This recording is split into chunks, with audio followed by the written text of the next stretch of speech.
Bacteria, virus और अब fungus भी। कोविड-19 के बाद अब ब्लैक फंगस भी बढ़ रहा है। जैसा कि आप सबको पता है कि ब्लैक फंगस भी एक खतरनाक बीमारी बनकर सामने आई है। तो इसके कारण, बचने के तरीके और सिम्टम्स क्या क्या हैं, तो इस वीडियो में हम इसके बारे में बात करते हैं। वैसे ब्लैक फंगस कोई नई बीमारी तो नहीं है। इसका पुराना नाम म्यूकोरमाइकोसिस है। इसका मतलब कि ये एक म्यूकोरेलेज फैमिली से बिलोंग करती है। ऐसा फंगस जो कि म्यूकोरेलेज फैमिली से बिलोंग करता हो। लेकिन ये कहीं ना कहीं ज़्यादा खतरनाक भी है, क्योंकि इसका मोर्टेलिटी रेट 50% तक है। और जो लोगों की इम्यूनिटी कमज़ोर है, उन लोगों का मोर्टेलिटी रेट 90% तक भी जा सकता है। ब्लैक फंगस का नाम उसके फंगस के कलर के हिसाब से नहीं पड़ा, उसके एक सिम्टम के नाम से पड़ा है। अगर वो हमारे नाक के थ्रू या मुंह के थ्रू अंदर जाता है तो हमारे नेज़ल ब्रिज पे, यानी कि नाक के आसपास का जो एरिया है, उसके ऊपर ब्लैकिश लेजन आने शुरू हो जाते हैं। वैसे तो फंगस का बॉडी में आने का ज़रिया बहुत सारे हैं, लेकिन कुछ ऐसे भी हैं जो कि शायद आपको ना पता हो। थ्रू एयर, ये तो आपको पता ही होगा, क्योंकि उसका जो स्पोर होता है वो हवा में भी उड़ता है और उससे वो नाक के थ्रू हमारे लंग्स को जाके अफेक्ट कर सकता है। खाने के थ्रू, अगर खाने में अगर फंगस लगी है तो उससे भी थ्रू हमारे बॉडी में आ सकता है। थ्रू वाउंड्स, यानी कि अगर कोई हमारे शरीर पर कोई घाव है तो उसके ऊपर भी अगर फंगस के स्पोर्स आ जाते हैं तो उससे भी हमारे बॉडी में फंगस की एंट्री हो सकती है। अगर आपके आसपास का एनवायरनमेंट हाइजीन नहीं है तो ये भी ज़रिया हो सकता है उस फंजाई का आपके घर के आसपास एंट्री करने के लिए। अगर आपके डॉक्टर ने इम्यूनोसप्रेसेंट्स आपको प्रिस्क्राइब कर रखी हैं तो उसकी वजह से भी आपकी इम्यूनिटी वीक हो सकती है, जिसकी वजह से फंजाई आपकी बॉडी में एंटर कर सकता है।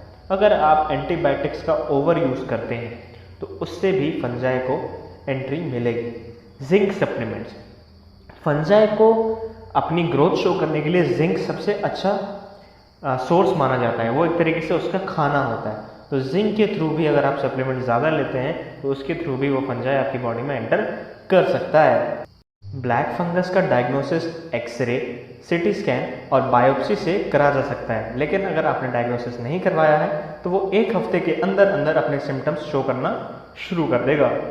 ब्लैक फंगस का मेन सिम्टम तो यही है कि आपके नाक का आसपास का एरिया ब्लैकिश हो जाता है। ब्लैक लेजन्स वहाँ पे आने लगते हैं, इस वजह से क्योंकि वहाँ पे ब्लड का रिस्ट्रिक्शन शुरू हो जाता है। और तो और ये सिर्फ उसी एरिया पे अटैक नहीं करता, ये आपके लंग्स में, एब्डोमेन में और ब्रेन में भी अटैक करता है। जैसा कि मैंने आपको अभी बताया कि ये ब्लैक फंगस बॉडी के अलग अलग पार्ट पर भी इफेक्ट कर सकता है। अगर ये ब्रेन के ऊपर इफेक्ट करता है तो उसके सिम्टम्स कुछ यूँ होंगे: टूथ एक, यानी कि दांत में दर्द; हेडेक; नेजल में कंजेशन, साइनस में कंजेशन, ठीक; ब्लैक लेजन, यानी कि अभी मैंने जो बताया कि नाक के आसपास आपके ब्लैक लेजन शुरू हो जाएंगे; और तो और फीवर भी आ सकता है। अगर यही ब्लैक फंगस आपके लंग पर ऊपर इफेक्ट करता है तो सिम्टम्स क्या होंगे? Fever, cough, chest pain, shortness of breath और तो और खूनी उल्टी भी। अगर ब्लैक फंगस आपके स्टमक में भी जाके अफेक्ट करता है तो सिम्टम क्या होंगे? Abdominal pain, nausea, vomiting, diarrhoea.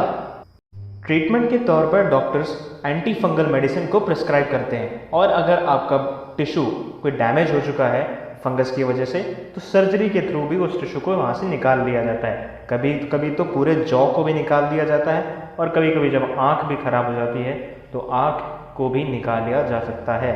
Prevention के तौर पर अगर आप डायबिटिक पेशेंट हैं तो आपको शुगर कंट्रोल करना बहुत ज़रूरी है। और अगर आप कोविड से फाइट कर रहे हैं तो जब तक डॉक्टर आपको स्टेरॉइड प्रिस्क्राइब ना करे तब तक स्टेरॉइड ना लें। लेकिन इससे ज़्यादा घबराने वाली बात नहीं है। घबराने वाली बात इसलिए नहीं है क्योंकि ये बहुत रेयर डिजीज़ है, बहुत कम लोगों को ये होती है। तो इससे बचने के लिए आपको प्रिवेंशंस लेने पड़ेंगे। सो ये थी हमारी नॉलेज ऑफ ब्लैक फंगस। अगर आपको वीडियो पसंद आई हो तो प्लीज़ लाइक करें, शेयर करें और कमेंट सेक्शन में बताएं ये कैसी लगी। Till then keep watching and please do share and subscribe our channel. Thank you so much.